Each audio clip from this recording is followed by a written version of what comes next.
그리고 영적 존재이기 때문에 영이신 하나님과 함께 해야 돼. 두 가지를 같이 해야 돼. 근데 노력과 열심을 하지 않고 응답을 받길 바란다는 것은 완전히 요한복음 8장 44절 너희 아비 마귀의 욕심대로 행하고자 하는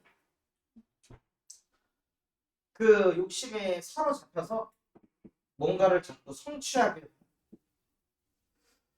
변화가 일어나길 바라고 성공하길 무엇을 통해서 노력과 열심을 통해서 하나님과 함께가 아닌 내가 더 노력하고 열심히 살아서 이것을 이루고자 변화를 한번 맛보자 성공해보자 이 속으로 그냥 달려가는 그래서 성공했더니 성경이 어떻게 되어 있습니까? 창세기 11장 우리가 우리의 이름을 하늘 꼭대기에 닿게 하자 우리가 하나님처럼 되어보자 하고 사람들이 모여가지고 열심히 바벨탑을 쌓았죠. 그래서 바벨탑을 열심히 쌓았는데 어떻게 됐습니까? 하나님께서 흩으셨습니다.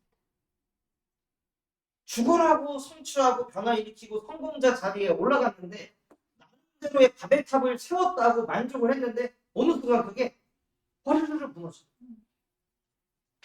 아 이거 세웠으면 됐다라고 생각했는데 이게 무너져 내리니까 얼마나 공허하겠어요.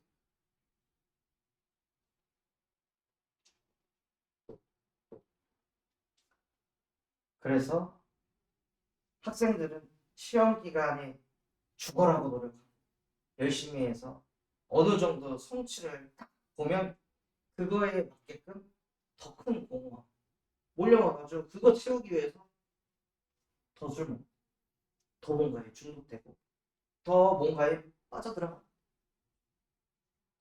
그 영적 상태 가지고 직장 가면 어떻게 되겠어요? 직장에서도 똑같은 거예요. 프로젝트 하나를 완성시키기 위해서 죽어라고 열심히 막 달려요. 그러다가 그거 딱 완성하면은 공허함이 몰려오면서 그걸 다른 것으로 또 채워낸다. 그거를 사람이 자꾸 반복하면 어떻게 되겠어요? 인생에 쉼이 없이 그냥 가는. 그래서 우리 청년들은 이 유일한 문제에 유일한 해답을 가지고 청년으로 하나님께서 부르셨습니다. 마태복음 14장 27절에서 31절에 보면요. 누가 나오냐면 베드로가 나옵니다. 풍랑이 칠 때 예수님께서 저 반대편에서 바다 위에서 걸어오는 것을 보고 베드로가 예수님에게 주님, 저도 그렇게 할 수 있습니까? 하고 물었습니다. 그러니 예수께서 오라. 딱 한마디 하셨어요. 그리고 베드로가 그 말씀에 의지해서 바다에다가 자기의 발을 디뎠는데 안 빠지고 바다에 서고 바다를 걸을 수 있게 돼요. 그리고 풍랑이 일어나니까 그걸 보고 베드로가 빠져들어. 베드로의 목적이 무엇이었을까요? 베드로의 목적은 성취하는 거였어요. 예수를 통해서 내가 바다에 한번 서보자. 그게 목적이었다. 예수님은 뭐라고 하셨어요? 나한테 오라고 하셨어요.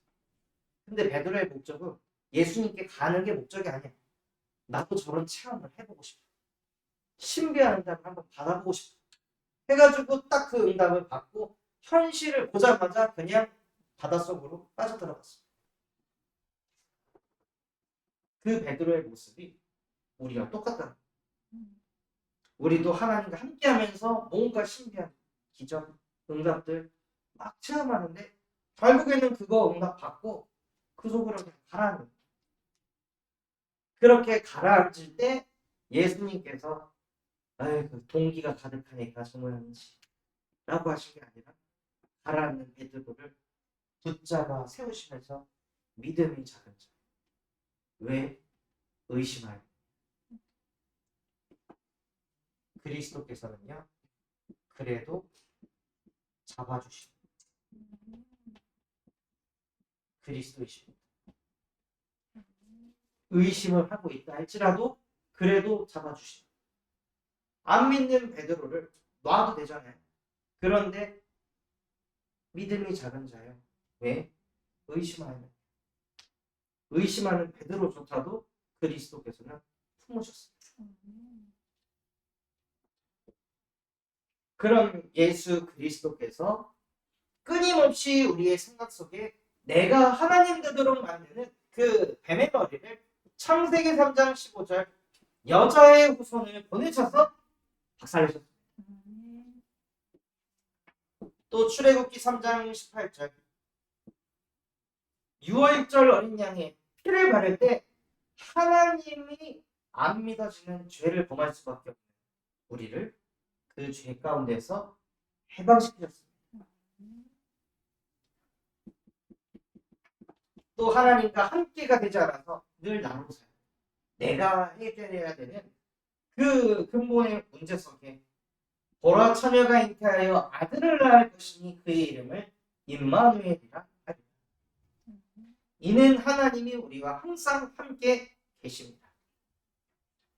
그래서 이 일을 통해 우리 청년들이 가진 유일한 문제를 십자가에서 끝내셨습니다. 이 일을 행하신 예수가 우리 청년들의 그리스도이시며 지금도 살아계신 하나님의 아들이십니다.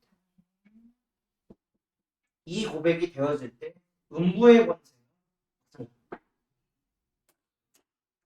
그래서 이번에 그 제주 캠프 마치고 공항으로 돌아가는 길에 저희 아들이 엄마한테 마귀야 가라, 마귀야 가라 계속 이래. 그래서 제가 일반 엄마한테 무슨 마귀가 달라붙었니? 빨간 마귀가 달라붙었어. 빨간 마귀는 뭐하게 하니? 자꾸 화가 나. 엄마 빨간 마귀야. 예수 그리스도 이름으로. 엄마한테 빨간 마귀. 그리고 자기가 뭘 막 이렇게 하고 싶은데 그거를 이제 못하게 하니까 필리바 너한테도 마귀 붙었다. 검은 마귀가 붙었다 필리바. 마귀야 가라 하니까 아니야 나는 필립이야. 아니야 필립아 너 지금 네 맘대로 다 하고 싶잖아. 그렇게 생각하게 하는 검은 마귀가 지금 너한테 붙었다니까. 아니야 나는 김필립이야. 검은 마귀가 강하게 잡아가지고 지금 하고 싶은 거야. 열받게 안 된다.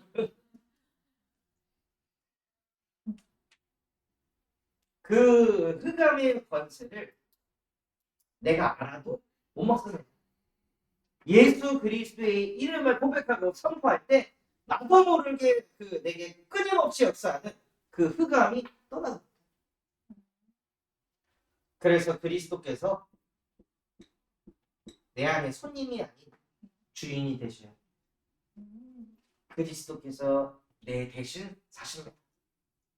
내가 욕먹는 게 아니라 주님이 욕먹는 거고, 내가 판단당하는 게 아니라 주님이 판단당하는 거고, 내가 하는 게 아니라 주님이 하시는 거고, 하고 모든 것을 주께 맡겨서 정말로 그리스도께서 주인 되시는 인생의 증인이 되시길 바랍니다. 이러한 삶이 우리에게 지속되어질 때 하나님께서는 또 다른 청년에게 예수 그리스도의 증인으로 세워가십니다. 그래서 우리 청년들이 쉼을 전하는 청년 되시기 바랍니다. 나는 어떤 사람입니까? 함께 있으면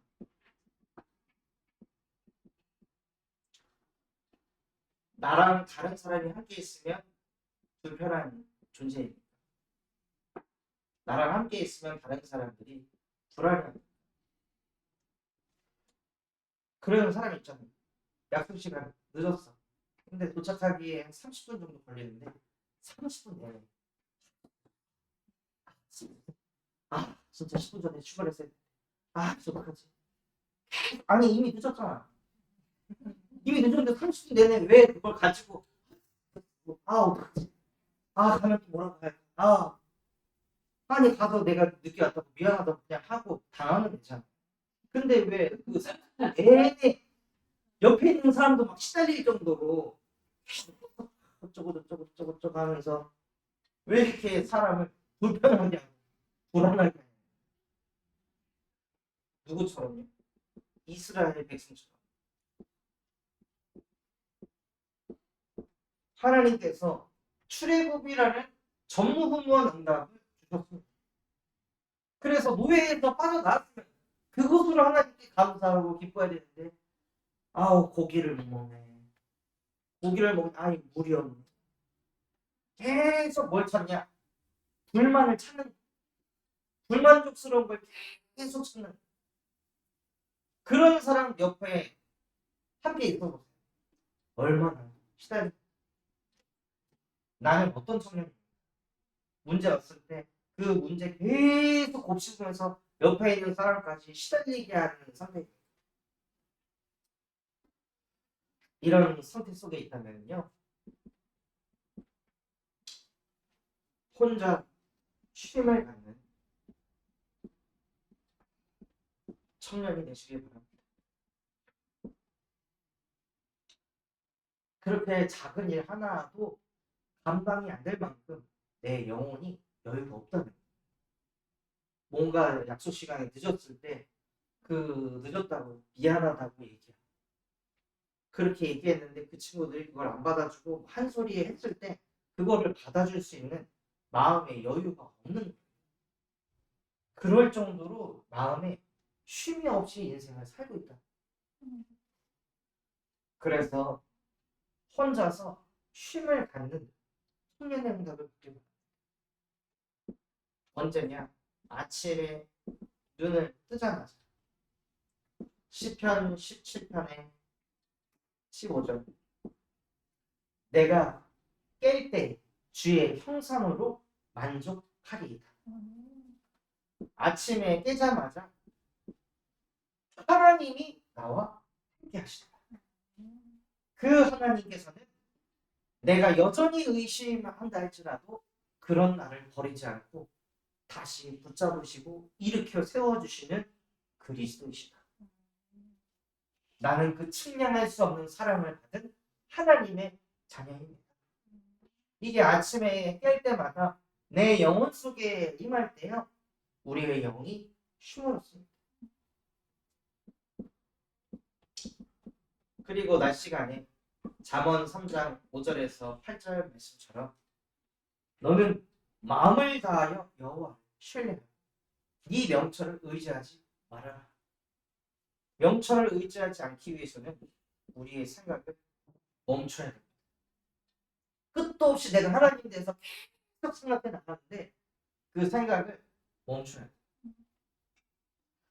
그리고 너희는 스스로 지혜롭게 여기지 말지어다.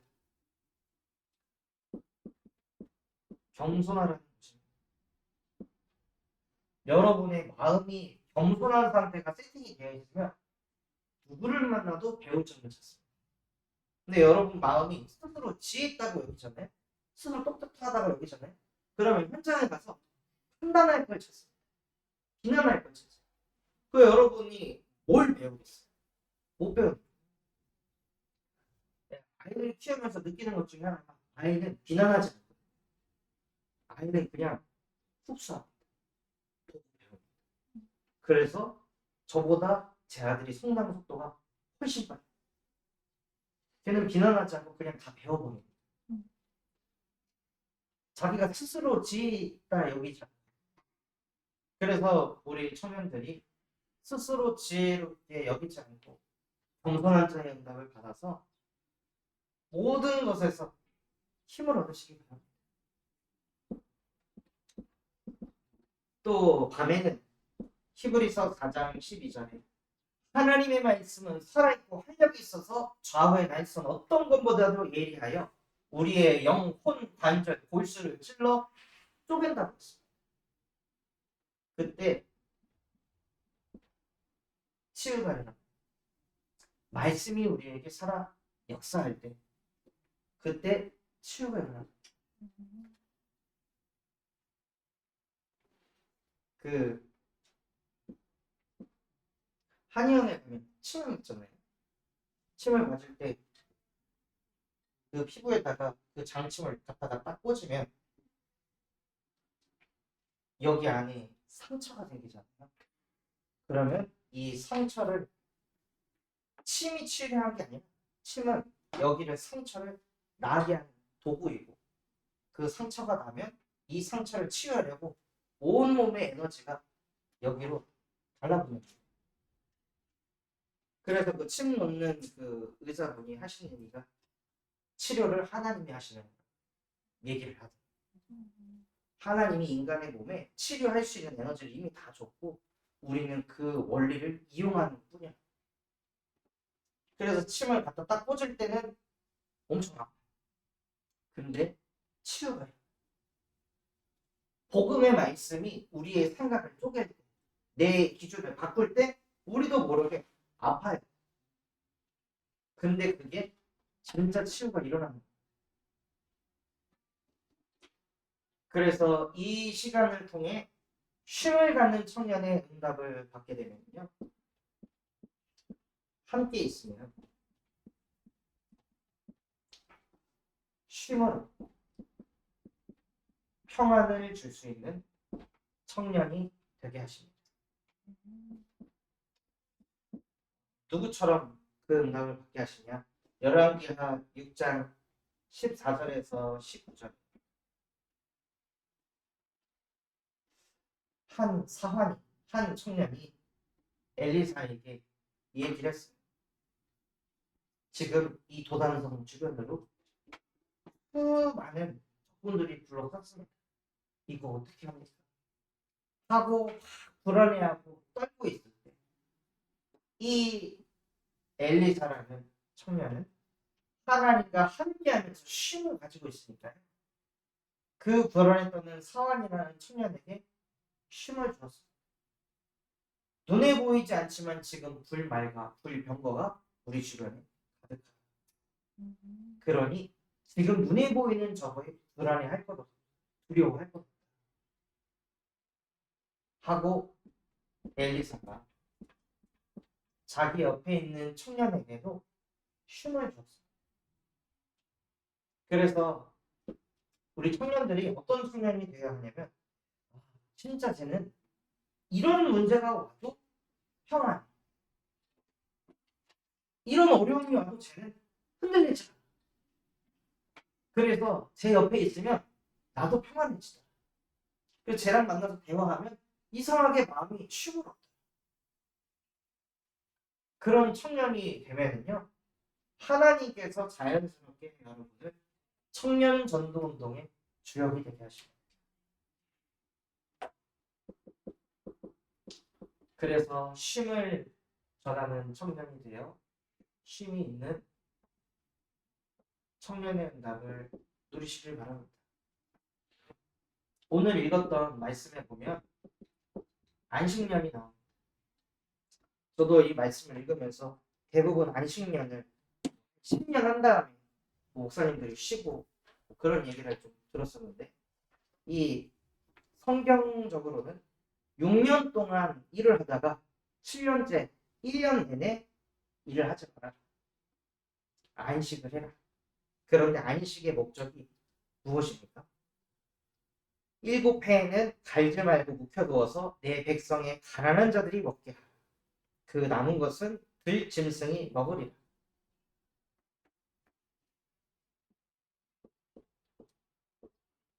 나눔이 있는 청년이 되라는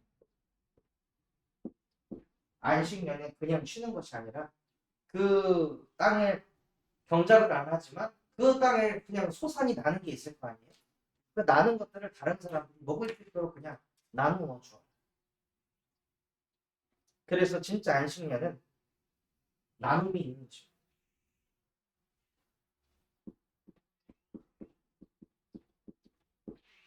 그리고 너희가 엿새 동안은 일하고 일곱째 날에는 쉬라고 하셨어요.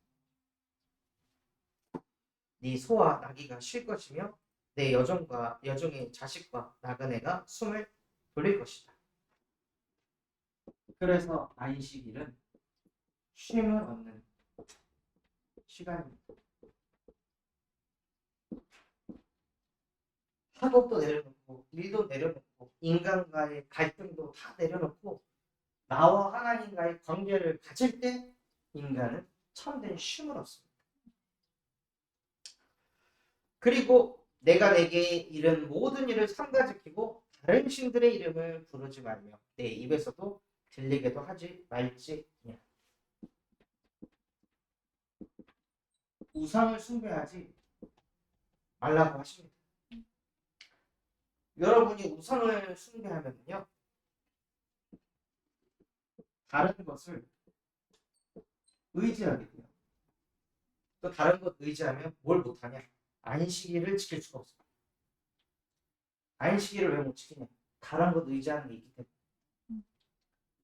하나님과 함께하는 것보다 돈을 더 의지하고, 하나님과 함께하기보다 사람과의 관계를 더 의지하고, 하나님과 함께하기보다 내 노력과 열심을 더 의지해서 지금 이 시간에 내가 더 자기 개발해, 이 시간에 더 공부해. 그걸 의지하면요, 안식일을 지킬 수가 없어요.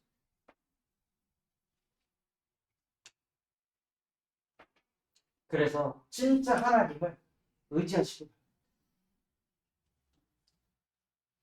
그래서 저는 고등학교 때 공부를 하나도 안 하고 시험을 봐야 되는데요. 체육 과목이었는데 저는 체육 몸으로 하는 거는 점수도 엄청 높았고 근데 이론이 너무 약했어요. 그런데 그 체육 이론 공부를 하나도 안 하고 시험을 치러야 되는 거예요. 그래서 하나님을 의지하고 하나님 예수는 그리스도 모든 문제 해결됩니다. 그래서 숫자 써놓고 여기다가 펜 올려놓은 다음에 주는 그리스도시여 살아계신 하나님 아들이시다 하고 펜을 딱 넣었는데 여기로 떨어졌어. 주님 2번입니까? 저는 주님을 믿습니다. 내 명철을 의지하지 않고 2번으로 오직합니다. 해가지고 2번 줄을 세웠는데 80점. 역시 예수는 그리스도. 모든 문제 해결하실 수 있는 분이시다. 근데 그게 독약이 돼서 그 다음부터 공부를 안 하더라고요. 이렇게 하나님을 의지하라는 건 아니고 진짜 우리가 다른 것을 의지하지 않고 하나님을 바라보고 하나님을 의지할 때 하나님께서 우리의 인생을 풀어가십니다. 그래서 결론으로 쉼을 얻는 시간을 내 인생의 우선순위로 두시기 바랍니다. 일하러 가는 게 우선순위가 아니고 공부하는 게 우선순위가 아니고 먼저 쉼을 얻고 공부를 해보시기 바랍니다. 다른 공부에 능력이 나타납니다. 쉼을 얻고 일하러 가보시기 바랍니다. 직장 동료를 바라보는 시선이 달라져요. 그래서 정말 이 쉼의 시간을 갖는 청년들 되시기를 그리스도 이름으로 축원합니다. 하나님 아버지 감사합니다. 오늘 말씀 주신 그대로 우리 모든 청년들이 예수 그리스도의 복음으로 쉼을 얻어 함께하는 청년들에게까지 그 쉼과 평안을 전달하는 청년 전도 운동을 일으키는 주역들로 축복하여 주시옵소서. 예수 그리스도의 이름으로 기도합니다.